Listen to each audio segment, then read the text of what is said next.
The 16th of May 2023. Many thanks indeed for joining us here at Law Matters, a show that is educative, informative, and offers legal aid solutions to the issue we face on our day-to-day lives.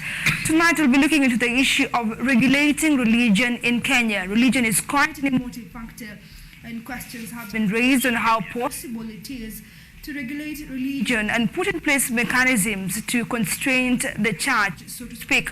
We are cascading the discussion we had last week concerning cultism in Kenya, the law mechanisms that are there concerning that particular group, and what security agencies have been able to do in context with the law. Be sure to send us your opinion and feedback concerning this particular segment during this whole live hour show. My name is MWANGI, but before we get into the nitty-gritties of this particular discussion, let me allow my guest to introduce himself. Kindly. Well, thank you so much, MWANGI, once again for the invitation and the hosting. My name is SILAS AKIRO. I'm an advocate of the High Court of Kenya. I practice as an associate in the firm of Gatama and Associates. Okay, thank you so much for making time for this particular show as always. Tonight we're looking to the discussion that we had last time, just bringing the discussion closer home and to a close, because we talked about what happened in terms of Shakahola incident. More than 210 people and counting have been affected by that particular cult. And therefore, away from what is happening there and looking into moving forward in terms of regulating religion and putting a bit of some constraint in terms of religious institution, is the discussion moving forward. So what does the law say concerning regulating religion in Kenya currently? Well, as we speak, the first starting point would be Article 8 of the Constitution of Kenya 2010, which categorically states, IRENE, that there shall be no state religion. As such, Kenya literally moved away from laying claim on any set religion or either setting its own religion. So as we speak, there is not much on specificity of regulating churches or mosques or temples. People are just free to worship. Okay. Therefore, now it brings the aspect of the freedom of religion, which is envisaged in the human rights as well as the Constitution. Now, in the context of freedom of religion, that I can be a Christian, I can be a Muslim, I can be a Buddhist, we are having the atheists, being part of that particular discussion. What are the parameters in terms of the freedom of religion? Where do we draw the line in that particular right?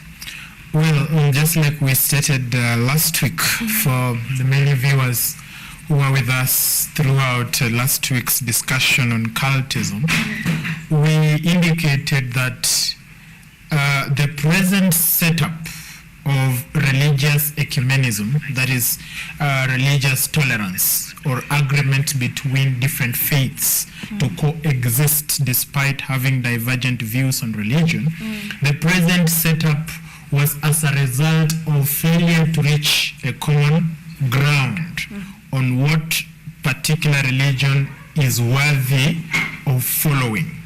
And peace treaties were set up.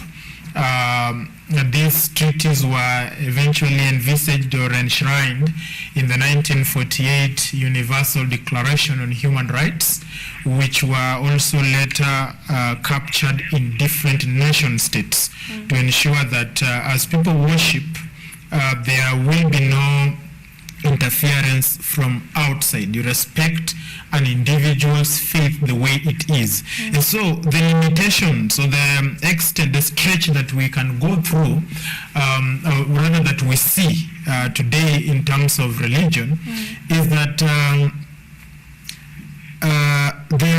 there have been what I call hideous aspects of regulating religion. For instance, before you set up a crusade, you will need to require permission or permit from the local authority.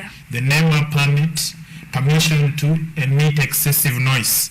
That is how they put it in their documents. You will also require the county government's approval for ground. If it is a stadium or whatever ground we are going to put, you're going to put your crusade into.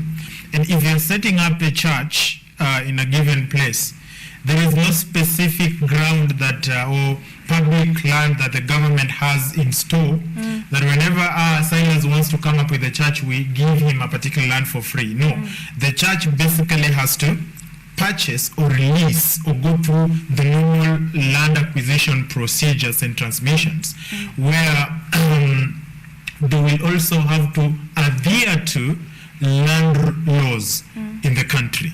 So there are different pieces of legislations that I think, in my view and in the view of other scholars whose works I have read when putting up my book, The Debris of Theology, in our view, cumulative view, is that there is an aspect of church regulation.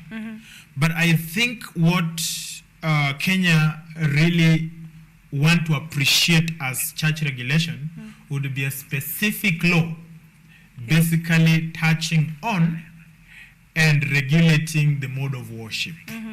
Yes. But touching on that, saying that there should be a specific law, maybe putting the sort of the barrier, or this is where you draw the line. Is it possible to have a specific law, given that we have different beliefs? Let's scope it on Christianity. We are having the Catholics, the Anglicans, the Protestants, the AKIRO. I can't tell where they quite lie when it comes to these particular groups. Then can you have a specific law to curb these, sects or religious sects, if at all they have different beliefs on who God is and how God operates and how God should be worshipped? Well, Irene, what I think, literally, the express answer to your question is yes, we can have a specific piece of legislation governing religion. Nonetheless, as we tackled last week, religion cannot be sustainably regulated. It will lead to peace treaties. And peace treaties don't just come. They come after a long war. Yeah. So we are going to end up in battles. We have seen sometimes online how Kenyan, some specific persons get agitated when their faith is touched. And that is how emotive this question of religion is. And so if we want to begin to say that we are going to regulate religion, the framers of the 1948 Universal Declaration on Human Rights considered some of the following points when classifying worship as part of the human rights. And they said that the mind is independent and indeed is so free and wild that it cannot be restrained by this prison of the body wherein it is confined. Now, if you say that, or rather, there is set principles in the Bible exists which underpins or underscores how Christianity is supposed to be handled. Yeah. And then you come up with a piece of legislation to tell me that now, although Jesus fasted, you no longer are required to fast. You're restrained by section what? Of what law governing religion? I am going to use my free mind to weigh between to obey the law or to obey the Bible. That is where the question I asked last week now come in. give Caesar what belongs to Caesar and to God what belongs to God. And my question was, to what extent is Caesar allowed to demand from the church? Or to what extent shall I give to Caesar? And so, we are going to have people in prisons fasting. They're in prison. But they're fasting. But they're fasting. Because that's what they believe. Because that is what they believe. That is something that has been enshrined in their minds. So, literally, it is going to be a very difficult task, although it is very easy to come up with the law. But to maintain that law, enforce it, yeah. is not going to be easy. Yeah, it brings the question about the belief in terms of Christians will say Jesus fasted for 40 days and 40 nights. Muslims, they say they have the period of Ramadan according to their Quran. It's the way of worshipping. But then you would look into certain scenarios when it comes to belief in terms of humanity.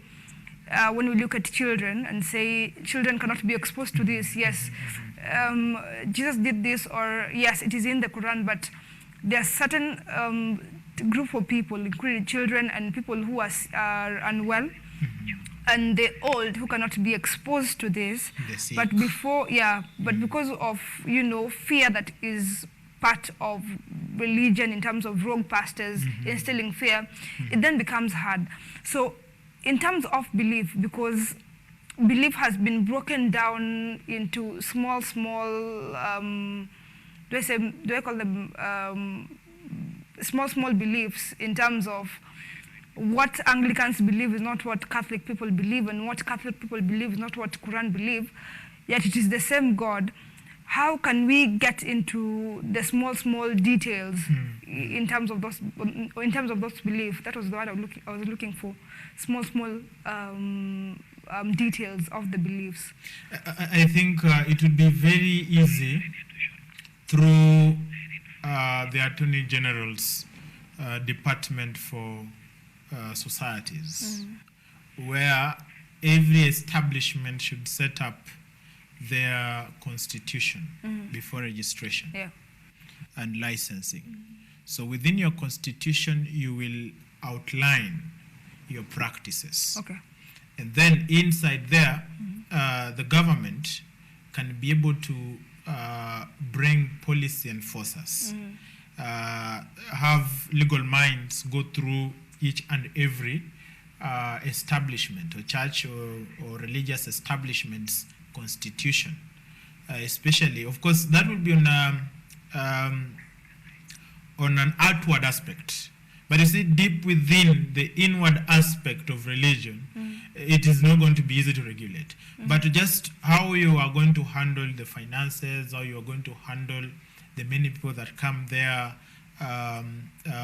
what are your basically modes of operation. And so the government can come in and now scrutinize. Because I don't know, when we talk about religion, there are those types of religious establishments that they themselves are aware that the public do not accept them as religion. I'm not talking about Catholic, I'm not talking about, but we have such kinds of religious establishments like Freemasons. And if you look deep, most personalities in government are deep within. And so, there is going to be an easy accusation for the government that you are now persecuting the church. You do not want good for the church or the mosque or the Muslims. You are persecuting. Then there will be activism. Christians are being persecuted in Kenya and what have you. Because if the government really will be able to succeed, let us begin by pulling out these hidden religious establishments. Let us pull them out in the context that in the public interest, because a larger majority do not approve of them. So do you mean, Silas, that for us to begin this discussion from a broad perspective, we should scrap off all the registration that has been done so far of religious institutions and start off afresh, say from 2023. This is the way we should go, given that already the incident that we're having of Shakahola, it's a religious institution that was registered in 2011. And we have some of them that have not come out to the fore, but they still have questions that are being raised about them. So should we scrap off the process that we have done so far in terms of registration and start off afresh? Okay, that will really be tedious and so much demanding on our weak economy because it is just something simple. As the moment you set up that task force, just a glass of water, you'll be told that one cost the members of the panel 8 million. And this is our country. This is Kenya. Yeah, this is Kenya. So what I'm really agitating for, or rather what I think, not what I'm agitating for, because now we are not on an activism aspect, but what I think is that there are accepted principles where if that particular setup, for instance, a church is set up and it operates on this line, then that church will be acceptable by the public. They will basically know that, oh, they have put up a church here.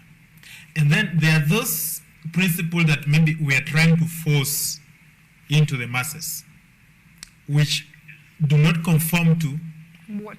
any for instance, the practices in Shakahola. Those were unheard of, very unheard of. Yeah. So if now the government can come up with laws to curb a repeat of the principles and practices of Shakahola, then we can be able to have a step-by-step move towards regulating the church. Okay. But then if we come all at once, it is not going to be easy. Okay. Whatever the people have accepted that these principles are not needed, they are unheard of, then the government comes up and puts up a policy. All right, I think that's the way we should do it. Yes. All right, let's take our first break following that particular point there concerning the issue of churches.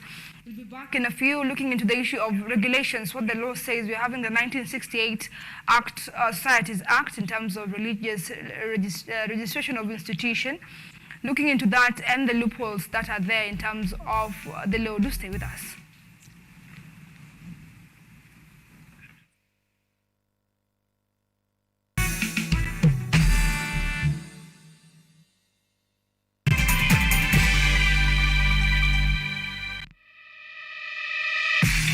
What's up, fashionistas?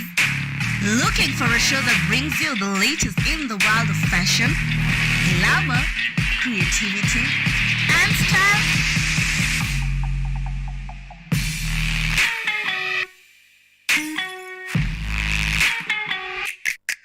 Fashion Diaries got you sorted as we explore street fashion, modeling, runways, red carpet events, and so much more.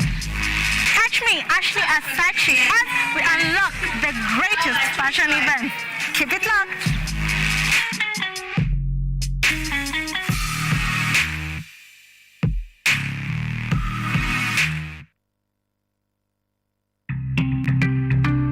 Obesity can lead to self-esteem and depression in children, and it can also put them prone to diseases such as diabetes. Children don't have time to exercise, like walking to school. It's, you are either jumping in a bus to school or you are going on a boda. There's no walking, very minimal walking. So there's not enough exercise. So children grow up, their lifestyle does not help them to exercise their bodies for health.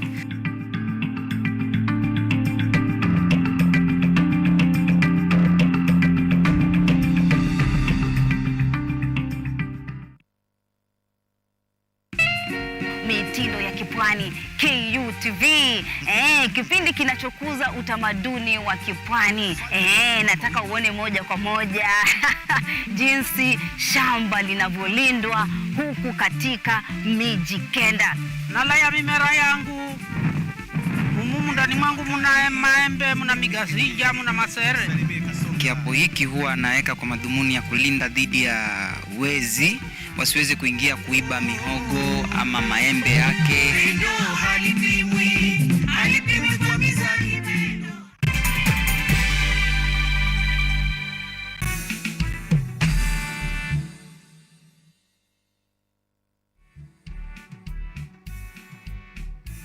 Welcome back. Thank you for staying with us. We continue with our discussion concerning the issue of regulating churches, regulating religious institutions, and how possible it is in Kenya, given that it is an emotive factor. And having Wakili here, Silas, giving us a perspective concerning that. And now, when we look into the law, the last time that, or the existing law in terms of regulating religious institutions was in 1968, and that is the Societies Act. That was 3 years after independence. And now in 2023 is when we are realizing that, by the way, we do not have regulations to regulate the church. Why have we been governed by a law that has been outdated by time? And why haven't we been on the forefront to put in place law and mechanisms concerning this particular sector, so to speak?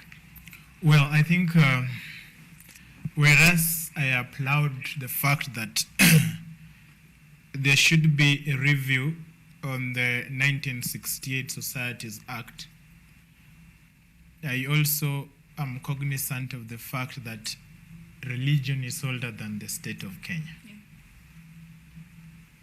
Yeah. And the principles that govern religion stretch beyond the 1st century, that today we count as the 1st century, AD that is. Mm-hmm.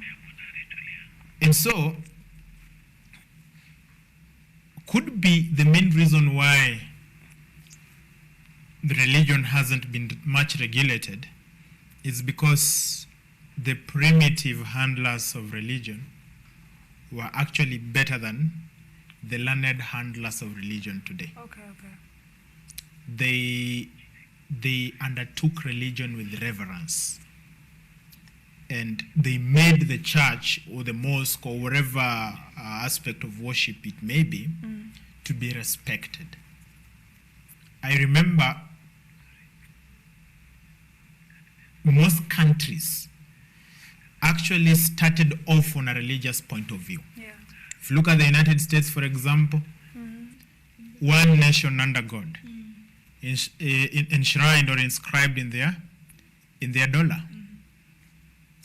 We have the Oklahoma revival, if you get a chance to read about it. There are also some rumors from the US evangelicals that the United States Constitution was religiously inspired before the amendments that came up later on. So you would see some bit of reverence and uplifting accountability that the primitive handlers of the church had. You could not even question the statements of a religious leader. Let me give you this read, for instance. The United Kingdom is a Christian country. It is led by the Anglican Church, with the king or queen as the head of the church. And until recently, I think 2015, 2018 or thereabout, when the UK established the Supreme Court, the highest court in that country was the House of Lords. And the House of Lords were mainly bishops of different Anglican dioceses. And so they sat in the review of the decisions of the lower courts and the decisions of parliament. Religious leaders. That is how highly regarded they were.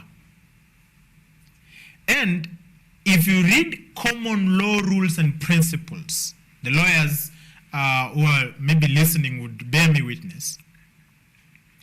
There were two witnesses whose testimonies were irrebuttable, meaning they could not be questioned. One was the testimony of a child, and two was the testimony of a priest. It was a yes and amen before the judge. Until the graduate priests began to hide gold smugglers, drug lords in church. Guns were being hidden where? In church. There were brothels, people exchanging their love affairs within the church compound. Lies were unearthed by the police in the church. And now, even the police officers, the politicians who revered the church, began to keep a distance. And that is where now we ended up with the Article 8 of our Constitution.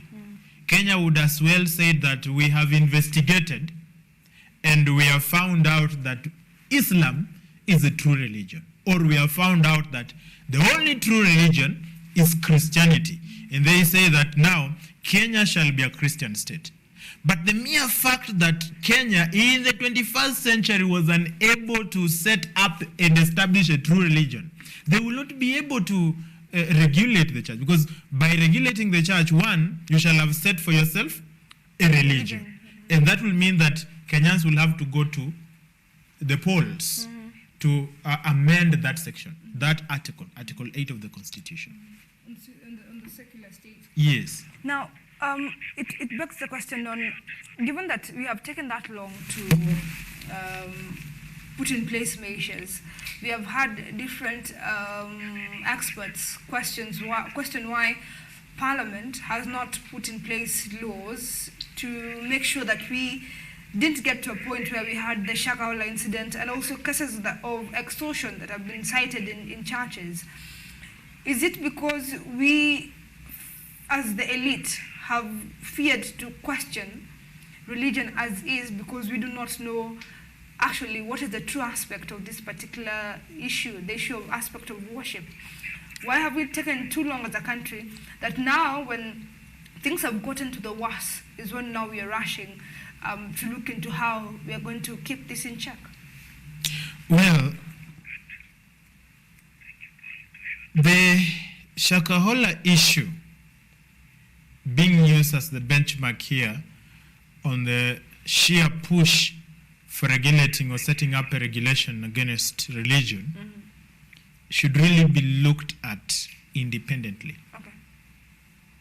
Then we shall soberly engage our legislators on a specific piece of legislation.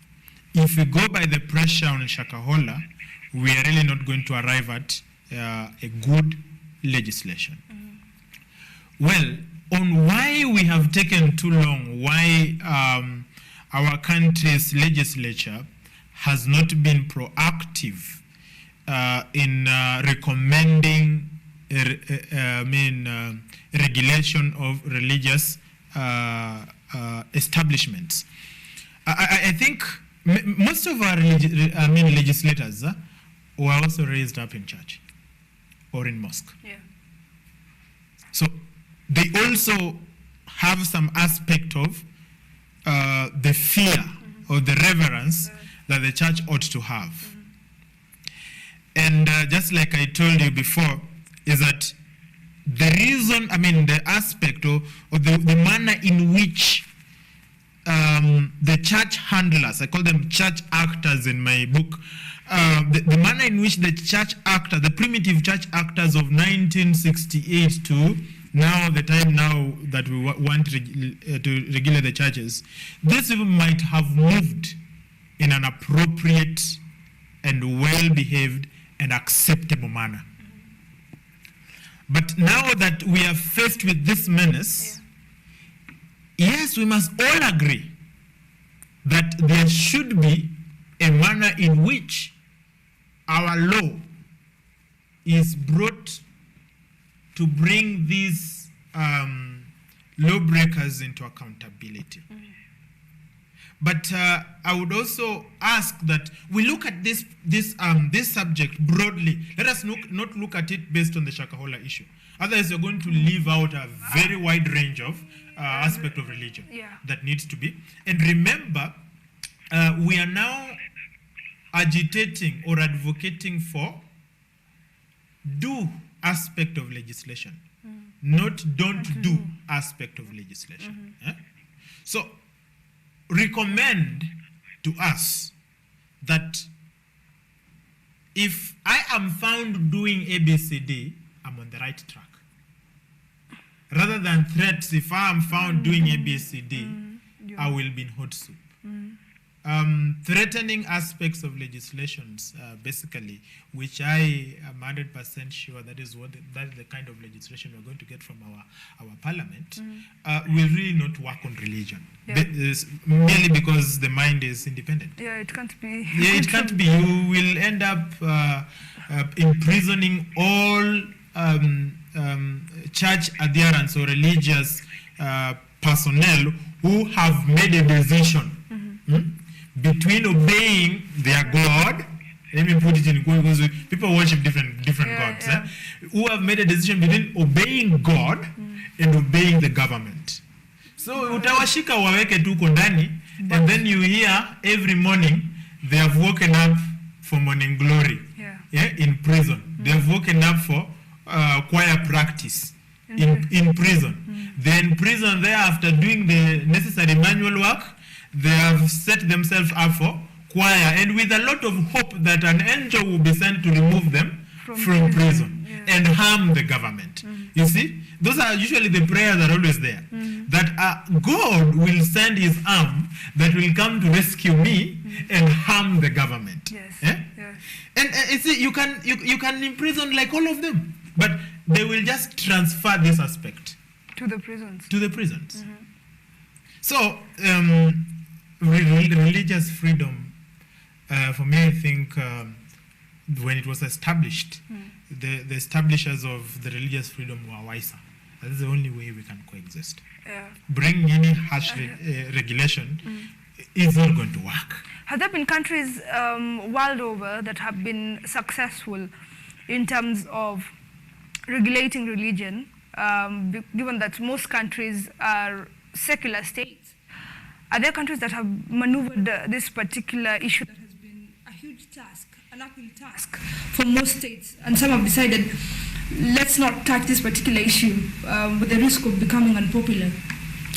Well, if you look around, or you ask around, or do your serious research,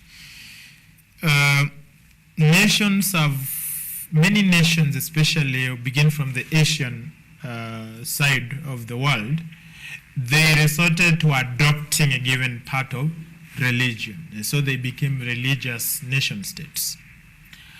Well, in the West, most nations were Christian countries until the 1948 Universal Declaration on Human Rights came in. And it is said, although if you scrutinize properly, it does not amount to regulation. It is said that it's only the United States of America that has succeeded in regulating the church. But I read for you last week the response from President Jefferson in 1802 to Baptist Church of Danbury's letter requesting or requiring his opinion on the separation of the church and the state. That has been the basis of the United States of America's absolving itself from attachment to any religion. So the US simply became a secular state, but it does not really regulate religion. You remember in the US where we are talking about Freemasons, we're talking about Illuminati, we are talking about the Church of Satan. I told you last week it was even given exemption status, like the normal church. We are talking about numerous categories of churches that have come up in the United States of America. Buddhism is there. I mean, there is a whole lot of religious practice. It's only that the United States have taken a more radical aspect in their view of religion, such that even if I worship this phone, that is my religion, the US will not come in. They won't touch. Yeah. So what Kenya wants to say is that it is only this book that needs to be worshipped. This phone should not be worshipped. And so if I find you worshipping the phone, then literally you have broken the law that we want to come up with. And it is going to end up in chaos. A country that have taken that radical ground, look at Israel, for example, a Judaistic country, the war they have been fighting all along until today. The war between the Judaists and the Muslims on Al-Aqsa Mosque, it has been there for centuries. Look at China. If you want to set up, I have some Christian friends in China, and they tell me that praying there, worshiping there, if you want to sing in China, you must go to underground bunkers. To sing? Yes, you must go to underground bunkers, and you will not be able to clap because the authorities will hear you and arrest you.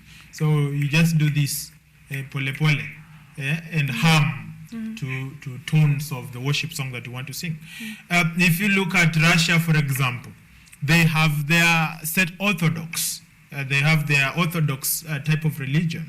And so any attempt of establishing a rival religion has always led to arrest and kill. Here it is a death penalty to be a Christian. Here it is a death penalty to be a Muslim.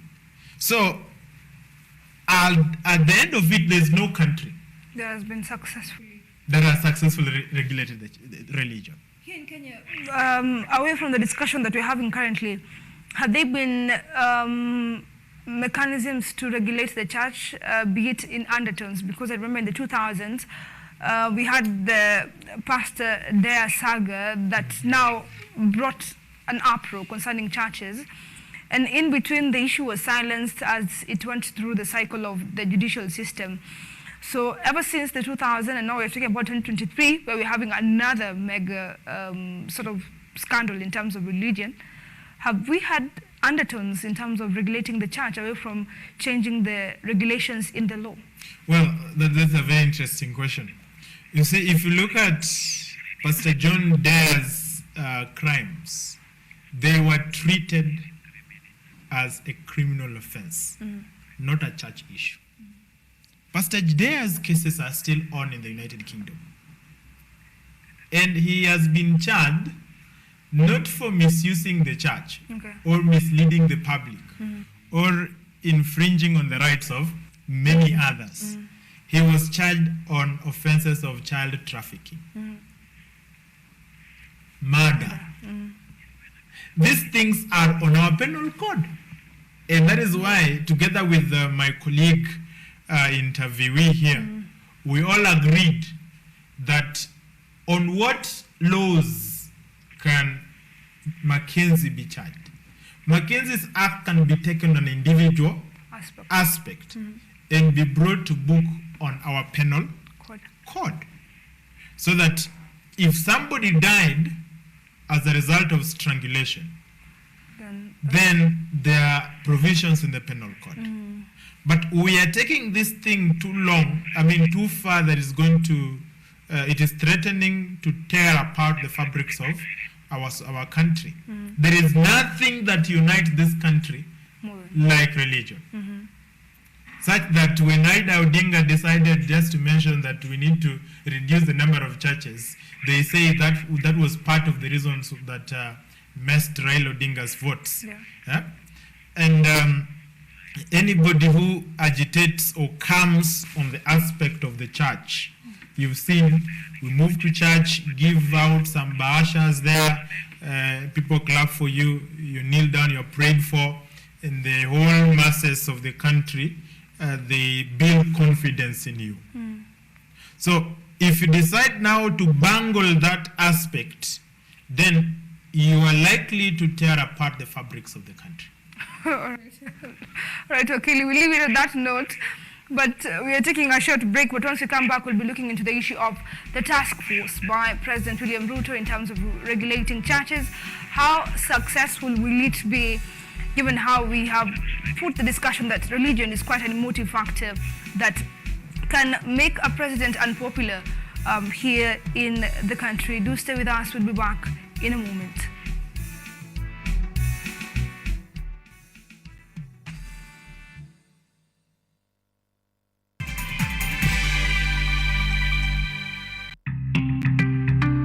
Obesity can lead to self-esteem and depression in children, and it can also put them prone to diseases such as diabetes. Children don't have time to exercise, like walking to school.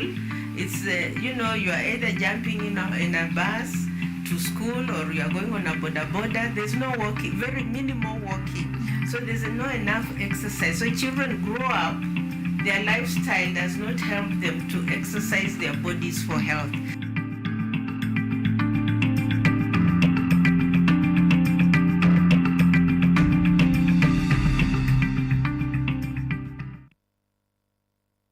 Lola ni programu inayokupa fursa ya kutizama video zozote pindi tu unapokuwa na nafasi.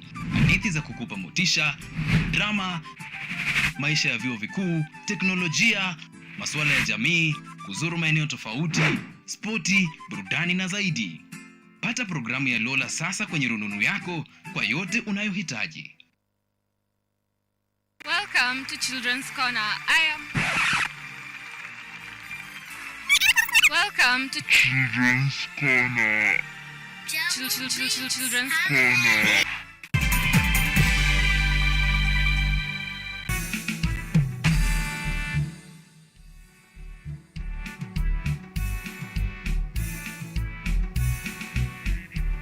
Welcome back. Thank you for keeping it here. We are looking into the issue of regulating churches as our discussion, and this is our final segment in terms of bringing the discussion to a close on what the government can do and cannot do concerning putting a stop to what is witnessing in the country in terms of religious indoctrination.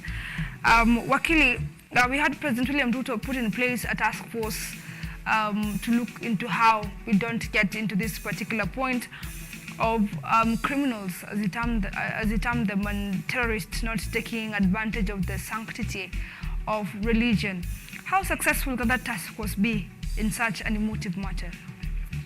Yeah, well, the success of the task force will be crowned by what recommendations they will bring. If they come up with recommendations that are going to be one-sided or targeted, no, there can be targeting recommendations and one-sided recommendation. If I am a church leader today, and then you target me with regulations, tomorrow I'm dead. Those regulations will not be operational. We shall have wasted a whole lot of resources putting on the committee only to come up with laws that will die with a person. So I believe that they will come up with something. I said I personally recommended the formation of a task force. I believe they will come up with something from which we cannot come out zero from the recommendation. There is something that we will be able to agree or nod on that. Yes, this is good for the country. Let's put it up. At the same time, there have been murmurs and rumors that, oh, you left us out. Please, if you do not include us, we will not accept any of your recommendations. So when you talk about religious regulation, there is also need to be religious inclusivity. But how possible is that, given that in Kenya, we're having 40,000 religious institutions in the country, and each and every part of this organization wants, a seat in the table. How will they create a balancing act to ensure that none is left out and none feels there was no public participation in terms of creating these particular regulations? Well, there are laws on public participation. There are those that are commanding a larger group. For instance, the Catholics. Yeah. We have Anglicans, they're not few. AIC, they're not few. And then we also have the mainstream evangelicals and Pentecostals. Come up, notable churches. Then we get maybe an individual from each. For instance, we have CITAM there, one representative, Catholic representative, or whichever. And then the remaining, we just have a public relation issue. Yeah?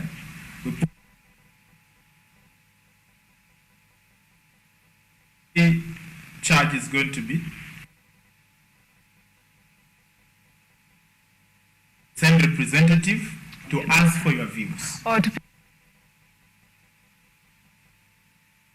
And then those views will have to be reviewed, and then we see what recommendations we pick from what they come up with. I think that if when we look into them putting in place memorandum, there are 40,000 religious institutions. The thing is, we don't want a process that is quite cumbersome, that they will feel it takes a lot of time. It takes a lot of in terms of bringing the discussion together, bringing the memorandum together, issues into the table. And Kenyans are looking to an issue where the government will act quite fast. You have seen the president respond to this particular issue for, I think, 2 times now. The Interior Cabinet Secretary Kithure Kindiki has gone to Malindi for quite some time. Every now and then, when the exhumation exercise is ongoing, he has been there every now and then, which then begs the question, we have quite a constrained timeline, and they have to ensure that they have the views of all religious institutions to ensure that they do not take, again, a lot of time and the issue dies down, because in Kenya we forget quite quickly. What then will they be able to do? For me, I think they would have picked from, we have the Kenya Catholic or Council of Bishops, and then we have the National Council of Churches of Kenya, we have the SUPKEM. Yeah. We have also the body that governs, or rather oversees, the Buddhists. Yeah. If it is about regulation, then they can team up together, rather than coming up with the task force, including of a judge that I saw. That is purely a legal task force. But if you now want a religious task force, then those are the teams to go to. And I'm sure among those teams there are lawyers there.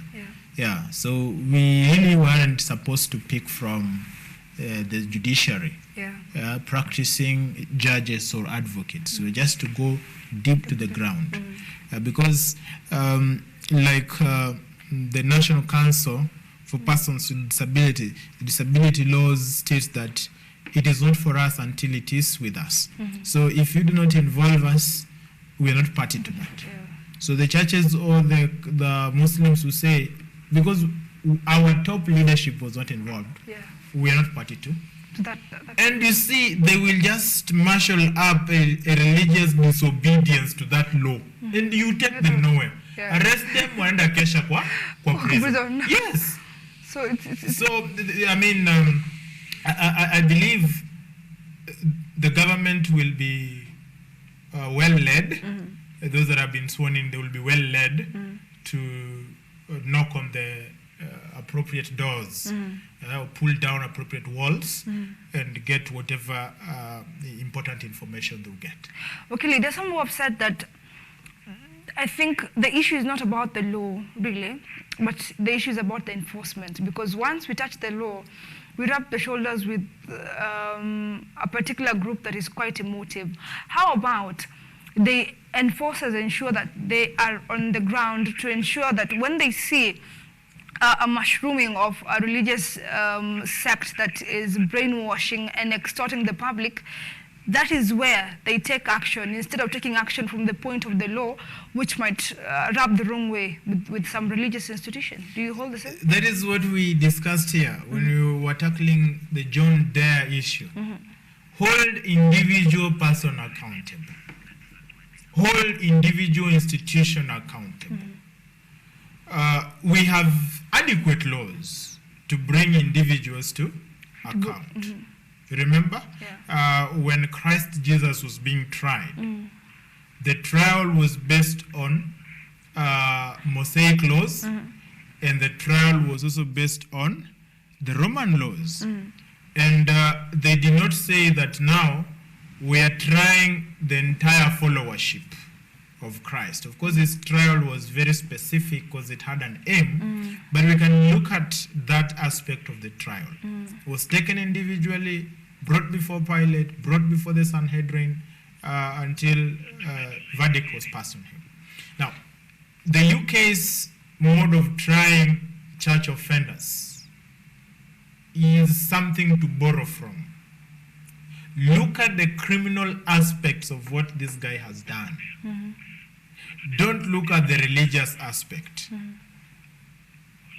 Because if we were to look at the religious aspects, then I don't think any mosque should be standing by now. Because jihad has been associated with Islam. If you want to look at Pastor Mackenzie's aspect as the church, then we are going to demolish all churches. So we really need to be proactive. We need to be very sober. We need to think adequately, well advised, to come up with a law that will not restrain worship, but literally regulate certain conducts within religion, so that the Muslims can come to us and agree that jihad is not part of their teachings. That law will criminalize jihad. The Christians will come and tell us that such kind of barbaric actions by Pastor Mackenzie down there is not part of Christian worship. What we really need to tell the government is that this is what is part of Christian worship. This is not part of Christian worship. This is part of Islamic worship. This is not part of Islamic worship. So that the government knows how to maneuver around the regulation. Other than coming up with several pieces of legislation, then you'll hear one person has been charged with over 10,000 counts because penal code has 50 counts from the religious act, Religious Freedoms Act, whichever name they'll give it.